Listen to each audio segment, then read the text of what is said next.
ಆತ್ಮೀಯ ವಿದ್ಯಾರ್ಥಿಗಳೇ, Kannada class room ಚಾನಲ್ಗೆ ಸ್ವಾಗತ. ಇವತ್ತಿನ ವಿಡಿಯೋದಲ್ಲಿ ನಾವು ಅಧ್ಯಾಯ 4 ಚತುರ್ಭುಜಗಳು, ಈ ಅಧ್ಯಾಯದಲ್ಲಿ ಬರುವಂತಹ ನಿರ್ಧಾರಕ 2 ಕರ್ಣಗಳು ಛೇದಿಸುವ ಬಿಂದು ಯಾವುದು, ಇದನ್ನು ಕಂಡುಹಿಡಿಯುವಂತಹ ನಿರ್ಧಾರಕವನ್ನ ಕಲಿಯೋಣ. ಈ ನಿರ್ಧಾರಕ 2 ಏನಿದೆ, ಇದು ನಮಗೆ ಆಯತದ ಕರ್ಣಗಳು ಯಾವಾಗಲೂ ಅವುಗಳ ಮಧ್ಯ ಬಿಂದುಗಳಲ್ಲಿ ಛೇದಿಸುತ್ತದೆ, ಇದನ್ನ ನಾವು ನಿರ್ಧಾರಕ 2 ಅಂತ ಹೇಳ್ಬೋದು. ಹಾಗೆ ಈ ನಿರ್ಧಾರಕ 2 ನಾವು ಇವತ್ತಿನ ವಿಡಿಯೋದಲ್ಲಿ ಪ್ರೂವ್ ಮಾಡ್ಲಿಕ್ಕಿದ್ದೇವೆ. ಇಲ್ಲಿ ಮೊದಲಿಗೆ ಇದನ್ನ ಪ್ರೂವ್ ಮಾಡ್ಲಿಕ್ಕೋಸ್ಕರ ಒಂದು ಆಯತವನ್ನ ತೆಗೆದುಕೊಳ್ತೇವೆ. ಇಲ್ಲಿ ನಾವು 2 ಕರ್ಣಗಳು ಛೇದಿಸುವ ಬಿಂದುವನ್ನ ಕಂಡುಹಿಡಿಬೇಕು. ಅಂದ್ರೆ ಹಿಂದೆ ನಾವು ಡಿಸ್ಕಸ್ ಮಾಡಿದಂತಹ ಬಡಗಿ ಅಥವಾ ಕಾರ್ಪೆಂಟರ್ ಪ್ರಾಬ್ಲಮ್ ಅಲ್ಲಿ ಕಾರ್ಪೆಂಟರ್ನ ಬಳಿ 2 ವುಡನ್ ಸ್ಟ್ರಿಪ್ಗಳು ಇರ್ತವೆ. ಆ ವುಡನ್ ಸ್ಟ್ರಿಪ್ಗಳನ್ನ ಒಂದರ ಮೇಲೆ ಒಂದು ಇಟ್ಟು ಅವುಗಳ ಶೃಂಗ ಬಿಂದುಗಳಲ್ಲಿ ಈ ದಾರವನ್ನ ಆಯಿಸಿದಾಗ ಅಲ್ಲಿ ಒಂದು ಆಯತ ಉಂಟಾಗ್ತದೆ. ಆಗ ಅಲ್ಲಿ ಇರುವಂತ ಆ 2 ಮರದ ಸ್ಟ್ರಿಪ್ಗಳು ಸಂಧಿಸುವಂತ ಬಿಂದು ಏನಿದೆ ಅದನ್ನ ನಾವು ಕಂಡುಹಿಡಿಬೇಕು. ಸೊ ಇದು ನಮಗೆ ಕೊಟ್ಟಿದ್ದಂತಹ ಪ್ರಾಬ್ಲಮ್. ಈ ಪ್ರಾಬ್ಲಮ್ ಅನ್ನ ತೆಗೆದುಕೊಂಡು ನಾವಿಲ್ಲಿ ಕೆಲವೊಂದು ನಿರ್ಧಾರಕಗಳನ್ನ ಅರ್ಥ ಮಾಡಿಕೊಳ್ತಾ ಹೋಗುವ. ಸೊ ಇದು ನಿರ್ಧಾರಕ 2. ಈ ನಿರ್ಧಾರಕ ನಮಗೆ ಹೇಳ್ತಾ ಇದೆ, ಆಯತದ ಕರ್ಣಗಳು ಯಾವಾಗಲೂ ಅವುಗಳ ಮಧ್ಯ ಬಿಂದುಗಳಲ್ಲಿ ಛೇದಿಸುತ್ತದೆ ಅಂತ ಹೇಳಿ. ಸೊ ಇದನ್ನು ನಾವಿಲ್ಲಿ ಈಗ ಪ್ರೂವ್ ಮಾಡಿ ತೋರಿಸ್ಬೇಕು. ಸೊ ಯಾವ ರೀತಿಯಲ್ಲಿ ಇದನ್ನ ಪ್ರೂವ್ ಮಾಡಬಹುದು ಅಂತ ಹೇಳಿ ನೋಡುವ. ಮೊದಲಿಗೆ ಈ ನಿರ್ಧಾರಕ 2 ಪ್ರೂವ್ ಮಾಡ್ಲಿಕ್ಕೋಸ್ಕರ ಒಂದು ಆಯತವನ್ನ ನಾವು ತೆಗೆದುಕೊಳ್ಬೇಕು. ಸೊ ಈ ಆಯತವನ್ನ ಇಲ್ಲಿ ಚಿತ್ರದಲ್ಲಿ ಕೊಟ್ಟಿದ್ದಾರೆ, ಆ ಆಯತವನ್ನ ತೆಗೆದುಕೊಳ್ತಾ ಇದ್ದೇನೆ. ಸೊ ಆಯತದ ಹೆಸರು ಏನಾಗಿದೆ, AB ಮತ್ತೆ CD ಆಗಿದೆ. ಸೊ ಅದನ್ನ ಮೊದಲಿಗೆ ಬರೆದು ತೆಗೆದುಕೊಳ್ಳುವ. AB ಹಾಗೆ CD ಆಗಿದೆ. ನಂತರ ಇಲ್ಲಿ ಇದನ್ನ ನಾವು BD ಯನ್ನ ಡೈಗನಲ್ ಅಂತ ಹೇಳ್ತೇವೆ, ಹಾಗೆ AC ಯನ್ನ ಡೈಗನಲ್ ಅಂತ ಹೇಳ್ತೇವೆ. ಸೊ ಇಲ್ಲಿ ಇರುವಂತ ಈ ಬಿಂದು, ಇದರ 2 ಕರ್ಣಗಳು ಛೇದಿಸುವಂತ ಬಿಂದು ಏನಿದೆ ಇದು ಯಾವುದು ಅಂತ ನಾವು ಫೈಂಡ್ ಔಟ್ ಮಾಡ್ಬೇಕಿಲ್ಲಿ. ಸೊ ಇದನ್ನ ಫೈಂಡ್ ಔಟ್ ಮಾಡ್ಲಿಕ್ಕೆ ಇಲ್ಲಿ ನಾವು 2 ತ್ರಿಭುಜಗಳನ್ನ ತೆಗೆದುಕೊಳ್ತಾ ಇದ್ದೇವೆ. ಈ ಚಿತ್ರವನ್ನ ನೀವು ಗಮನಿಸಿದ್ರೆ ಇಲ್ಲಿ ಚಿತ್ರದಲ್ಲಿ ಕೂಡ ನೀವು ನೋಡ್ಬೋದು, ಇಲ್ಲಿ ಈ ತ್ರಿಭುಜವನ್ನ ತೆಗೆದುಕೊಂಡಿದ್ದಾರೆ, ಈ ತ್ರಿಭುಜ ಈ ಆಯತವನ್ನ ತೆಗೆದುಕೊಂಡಿದ್ದಾರೆ. ಇದೇ ಆಯತವನ್ನ ನಾವಿಲ್ಲಿ ಎಕ್ಸ್ಪ್ಲೇನ್ ಮಾಡುವಾಗ ಕೂಡ ತೆಗೆದುಕೊಂಡಿದ್ದೇವೆ. ಸೊ ಮೊದಲಿಗೆ ನಾವಿಲ್ಲಿ ಬರೀಬಹುದು, 2 ತ್ರಿಭುಜವನ್ನ ತೆಗೆದುಕೊಳ್ಳುವ. ಸೊ ತ್ರಿಭುಜ BOA, ಇದನ್ನ O ಅಂತ ತೆಗೆದುಕೊಳ್ತಾ ಇದ್ದೇನೆ. ತ್ರಿಭುಜ BOA ಮತ್ತು ತ್ರಿಭುಜ DOC, 2 ತ್ರಿಭುಜವನ್ನ ತೆಗೆದುಕೊಳ್ತಾ ಇದ್ದೇನೆ. ಸೊ ಈ 2 ತ್ರಿಭುಜಗಳನ್ನ ನೀವು ಗಮನಿಸಿದ್ರೆ ಈ 2 ತ್ರಿಭುಜಗಳಲ್ಲಿ ನಾವು ಸಮವಾಗಿರುವಂತ ಭಾಗಗಳನ್ನ ಇಲ್ಲಿ ಬರೀತಾ ಹೋಗ್ಬೇಕು. ಸೊ ಯಾವುದೆಲ್ಲ ಭಾಗಗಳು ಸಮವಾಗಿದೆ ಅಂತೇಳಿ ಮೊದಲಿಗೆ ನಾವಿಲ್ಲಿ BOA is equal to DOC ಅಂತ ಹೇಳ್ಬೋದು. ಅಂದ್ರೆ ಈ ಕೋನ ಏನಿದೆ, ಈ ಕೋನವು ಇದಕ್ಕೆ ಸಮ ಅಂತೇಳಿ.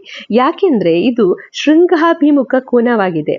ಸೊ ಯಾವುದೇ ಒಂದು 2 ಗೆರೆಗಳು ಈ ರೀತಿ ಸಂಧಿಸಿದಾಗ ಅದರ ಎದುರುಗಡೆ ಉಂಟಾಗುವಂತ ಕೋನಗಳು ಈ ಕೋನ ಈ ಕೋನಕ್ಕೆ ಸಮವಾಗಿರ್ತದೆ, ಹಾಗೆ ಈ ಕೋನವು ಈ ಕೋನಕ್ಕೆ ಸಮವಾಗಿರ್ತದೆ. ಆದ್ರಿಂದ ಇಲ್ಲಿ ನೀವು ಕಾಣ್ಬೋದು, ಇಲ್ಲಿ ರೆಡ್ ಲೈನ್ ಅಲ್ಲಿ ಇರುವಂತದ್ದು ಇದು ಮತ್ತೆ ಇದು ಶೃಂಗಾಭಿಮುಖ ಕೋನವಾಗಿದೆ. ಆದ್ರಿಂದ ನಾವು ಈ 2 ಕೋನಗಳು ಸಮವಾಗಿದೆ ಅಂತ ಬರೀಬಹುದು. ಸೊ ಇಲ್ಲಿ ನಾನು ಬರೀತಾ ಇದ್ದೇನೆ, ಕೋನ BOA is equal to ಕೋನ DOC ಅಂತ ಬರೀತಾ ಇದ್ದೇನೆ. ಸೊ ಇದಕ್ಕೆ ಕಾರಣವೇನು, ನೀವು ಇಲ್ಲಿ ಬರೀಬಹುದು ಶೃಂಗಾಭಿಮುಖ ಕೋನಗಳು, ಹಾಗಾಗಿ ಇವುಗಳು ಸಮವಾಗಿದೆ ಅಂತ ಹೇಳ್ಬೋದು.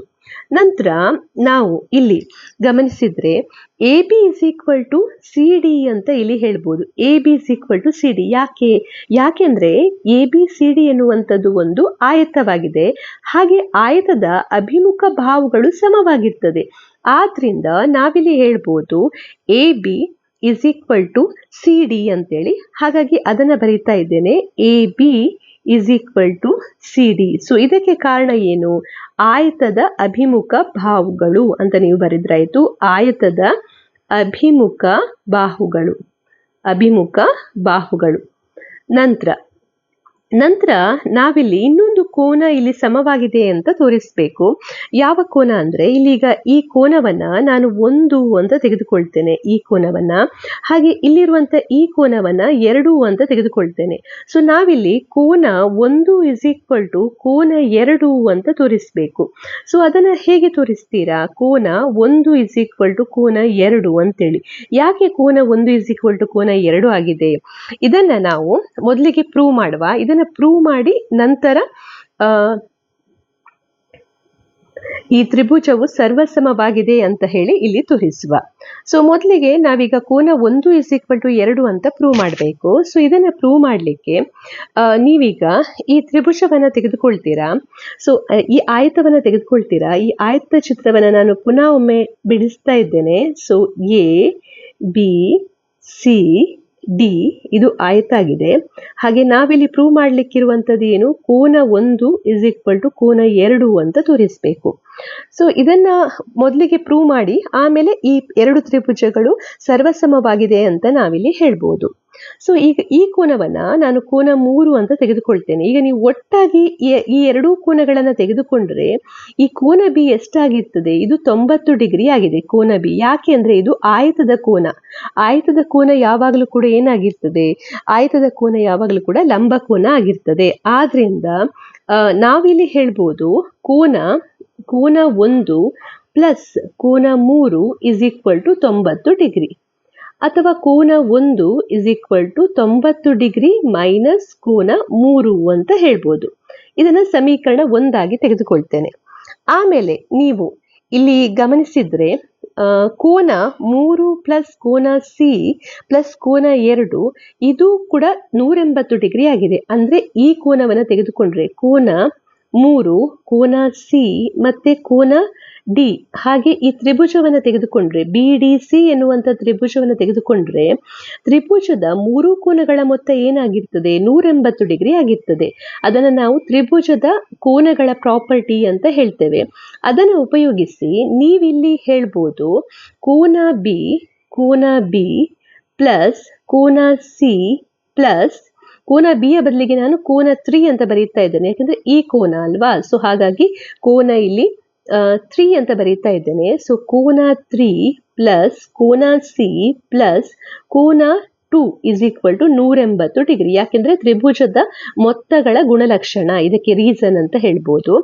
ನಂತರ ಕೋನ 3 ಪ್ಲಸ್ ಕೋನ 2 ಮತ್ತೆ ಕೋನ ಸಿ. ಇಲ್ಲಿ ಕೋನ ಸಿ ಎಷ್ಟಾಗಿದೆ ನಮಗೆ ಗೊತ್ತಿದೆ, 90 ಡಿಗ್ರಿ. ಹಾಗಾಗಿ ಅದನ್ನು ಬರೆಯುವ 90 ಡಿಗ್ರಿ ಪ್ಲಸ್ ಕೋನ 2 = 180 ಡಿಗ್ರಿ. ನಂತರ ಕೋನ 3 ಪ್ಲಸ್ ಕೋನ 2 = 180 ಡಿಗ್ರಿ ಮೈನಸ್ 90 ಡಿಗ್ರಿ. ಸೊ ಕೋನ 2 ಪ್ಲಸ್ ಕೋನ 3 ಪ್ಲಸ್ ಕೋನ 2 = 90 ಡಿಗ್ರಿ. ಸೊ ಕೋನ 2 = 90 ಡಿಗ್ರಿ ಮೈನಸ್ 3 ಕೋನ 3. ಸೊ ಇಲ್ಲಿ ಈಗ ನೀವು ಎರಡು ಸಮೀಕರಣವನ್ನ ಗಮನಿಸಿದ್ರೆ, ಒಂದು ಈ ಸಮೀಕರಣ ಹಾಗೆ ಈ ಸಮೀಕರಣವನ್ನ ಗಮನಿಸಿದ್ರೆ ಕೋನ 1 = 90 ಡಿಗ್ರಿ ಮೈನಸ್ ಕೋನ 3 ಅಂತ ಸಿಕ್ಕಿದೆ. ಹಾಗೆ ಕೋನ 2 = 90 ಡಿಗ್ರಿ ಮೈನಸ್ ಕೋನ 3 ಅಂತ ಸಿಕ್ಕಿದೆ. ಅಂದ್ರೆ ನಾವೇನು ಹೇಳ್ಬೋದು ಇದರ ಪ್ರಕಾರ? ಫ್ರಮ್ 1 and 2, 1 ಮತ್ತು 2ರಿಂದ ನಾವಿಲ್ಲಿ ಹೇಳ್ಬೋದು ಕೋನ 1 = ಕೋನ 2 ಅಂತ ಹೇಳ್ಬೋದು. ಸೊ ಈಗ ನಾವು ಕೋನ 1 = ಕೋನ 2 ಅಂತ ಇಲ್ಲಿ ಪ್ರೂವ್ ಮಾಡಿದ್ದೇವೆ. ಸೊ ಪ್ರೂವ್ ಮಾಡಿರೋದ್ರಿಂದ ಇಲ್ಲಿ ನಾವು ಅದನ್ನು ಬರೆಯುವ ಕೋನ 1 = ಕೋನ 2. ಈಗ ಈ ತ್ರಿಭುಜವನ್ನ ತೆಗೆದುಕೊಂಡ್ರೆ ಇದರಲ್ಲಿ ಒಂದು ಕೋನ ಪ್ರೂವ್ ಆಗಿದೆ, ಒಂದು ಕೋನ ಸಮವಾಗಿದೆ ಅಂತೇಳಿ, ಎರಡು ಕೋನಗಳು. ಹಾಗೆ ಬಾಹುಗಳು ಸಮವಾಗಿದೆ ಅಂತ ಪ್ರೂವ್ ಮಾಡಿದ್ದೇವೆ, ಅಂದ್ರೆ ಸೈಡ್. ನಂತರ ಪುನಃ ಕೋನ ಸಮ ಅಂತೇಳಿ ಪ್ರೂವ್ ಮಾಡಿದ್ದೇವೆ. ಅಂದ್ರೆ ಇಲ್ಲಿ ಏನು ಹೇಳ್ಬೋದು ನಾವಿಲ್ಲಿ ಕಾಂಗ್ರುಯೆಂಟ್ ಪ್ರೂವ್ ಮಾಡಲಿಕ್ಕೆ AAS ಆಂಗಲ್ ಸೈಡ್ ಈ ಕಾಂಗ್ರುಯೆಂಟ್ ರೂಲ್ ಅನ್ನು ಉಪಯೋಗಿಸಿ ಇಲ್ಲಿ ಹೇಳ್ಬೋದು ತ್ರಿಭುಜ BOA ಏನಾಗಿದೆ, ಇದು ಕಾಂಗ್ರುಯೆಂಟ್ ಅಥವಾ ಸರ್ವಸಮ ತ್ರಿಭುಜ DOC ಅಂತ ಹೇಳ್ಬೋದು.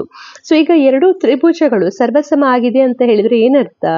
ಅವುಗಳ ಅನುರೂಪ ಭಾಗಗಳು ಕೂಡ ಸಮವಾಗಿರ್ತದೆ. ಸೊ ಅನುರೂಪ ಭಾಗಗಳು ಅಂತ ಹೇಳಿದ್ರೆ ಇಲ್ಲಿ ನಾವು BO BO is equal to OD ಅಂತ ಹೇಳ್ಬೋದು. ಹಾಗೆ AO is equal to OC ಅಂತ ಹೇಳ್ಬೋದು. ಆದ್ರಿಂದ ಇಲ್ಲಿ ನಾನು ಬರೀತಾ ಇದ್ದೇನೆ, OB is equal to OD ಅಥವಾ BO is equal to OD ಹಾಗೆ OA is equal to OC ಅಂತ ಹೇಳ್ಬೋದು. ಇದಕ್ಕೆ ಕಾರಣ ಏನು? ಸರ್ವಸಮ ತ್ರಿಭುಜಗಳ ಅನುರೂಪ ಭಾಗಗಳು. ಸೊ ಈ ಪ್ರಾಪರ್ಟಿಯ ಪ್ರಕಾರ ನಾವಿಲ್ಲಿ ಹೇಳ್ಬೋದು OB is equal to OD, OA is equal to OC. So ಇದೆರಡೂ ಕೂಡ ಸಮವಾಗಿದೆ ಅಂತ ಹೇಳಿದ್ರೆ ಏನರ್ಥ? ಇದು ಮಧ್ಯ ಬಿಂದುವಾಗಿದೆ ಅಂತ ಅರ್ಥ. ಸೊ ಇದು ಈಗ ಮಧ್ಯದಲ್ಲಿ ಇದು ಛೇದಿಸ್ತಾ ಇದೆ ಅಂತ ನಾವಿಲ್ಲಿ ಹೇಳ್ಬೋದು. ಸೊ ಇದನ್ನ, ಈ ನಿರ್ಧಾರಕ 1 ನೀವು ಈ ರೀತಿಯಲ್ಲಿ ಪ್ರೂವ್ ಮಾಡ್ಬೋದು. ಸೊ ನಾವಿಲ್ಲಿ ತೋರಿಸಿದ್ದೇವೆ, ಈ ಡಯಾಗನಲ್ಸ್ ಏನಿದೆ, ಡಯಾಗನಲ್ಸ್ ಅನ್ನ ಅಥವಾ ಕರ್ಣಗಳನ್ನ ಒಂದರ ಮೇಲೆ ಒಂದು ಪ್ಲೇಸ್ ಮಾಡಿ ಅದು ಛೇದಿಸುವಂತ ಬಿಂದು ಏನಿದೆ ಅದು ಮಧ್ಯ ಬಿಂದುವಾಗಿದೆ ಅಂತ ಹೇಳ್ಬೋದು. ಸೊ ಕರ್ಣಗಳು ಏನಾಗಿದೆ, ಮಧ್ಯ ಬಿಂದುವಿನಲ್ಲಿ ಛೇದಿಸ್ತದೆ ಅಂತ ನಾವಿಲ್ಲಿ ಹೇಳ್ಬೋದು. ಸೊ ಇದನ್ನ ನಾವು ನಿರ್ಧಾರಕ 2 ಅಂತ ಹೇಳ್ತೇವೆ. ಅದನ್ನೇ ನಮ್ಗೆ ಇಲ್ಲಿ ಎಕ್ಸ್ಪ್ಲನೇಷನ್ ಅಲ್ಲಿ ಕೊಟ್ಟಿದ್ದಾರೆ. ಆಯತದ ಕರ್ಣಗಳು ಯಾವಾಗಲೂ ಅವುಗಳ ಮಧ್ಯ ಬಿಂದುವಿನಲ್ಲಿ ಛೇದಿಸುತ್ತವೆ ಅಂತ ಹೇಳಿ ಅದನ್ನ ನಾವೀಗ ಪ್ರೂವ್ ಮಾಡಿದ್ದೇವೆ. ನಂತರ ಈ ಆಯತದ ಕರ್ಣಗಳು ಮಧ್ಯ ಬಿಂದುವಿನಲ್ಲಿ ಛೇದಿಸಿದ್ರೆ, ಈ ಮಧ್ಯ ಬಿಂದುಗಳನ್ನ ಪರಸ್ಪರ 2 ಕರ್ಣಗಳು ದಾಟಿದ್ರೆ ಅದನ್ನ ನಾವು ಅರ್ಧಿಸುತ್ತದೆ ಅಂತ ಹೇಳ್ತೇವೆ. ಅಂದ್ರೆ ಒಂದು ಪ್ರಮಾಣವನ್ನ ಅರ್ಧಿಸುವುದೆಂದ್ರೆ 2 ಸಮಭಾಗಗಳಾಗಿ ವಿಭಾಗಿಸುವುದು ಅಂತ ಅರ್ಥ. ಸೊ ಇದು ಈಗ ಕರ್ಣ BD ಮತ್ತೆ AC ಅರ್ಧಿಸುತ್ತದೆ ಅಂತ ಹೇಳಿದ್ರೆ ಏನರ್ಥ? ಅಲ್ಲಿರುವಂತ ಕರ್ಣಗಳನ್ನ ಅದು 2 ಸಮಭಾಗಗಳಾಗಿ ವಿಂಗಡಿಸ್ತದೆ ಅಂತ ಅರ್ಥ. ಸೊ ಇದನ್ನ ನಾವು ನಿರ್ಧಾರಕ 2 ಅಂತ ಕರಿತೇವೆ.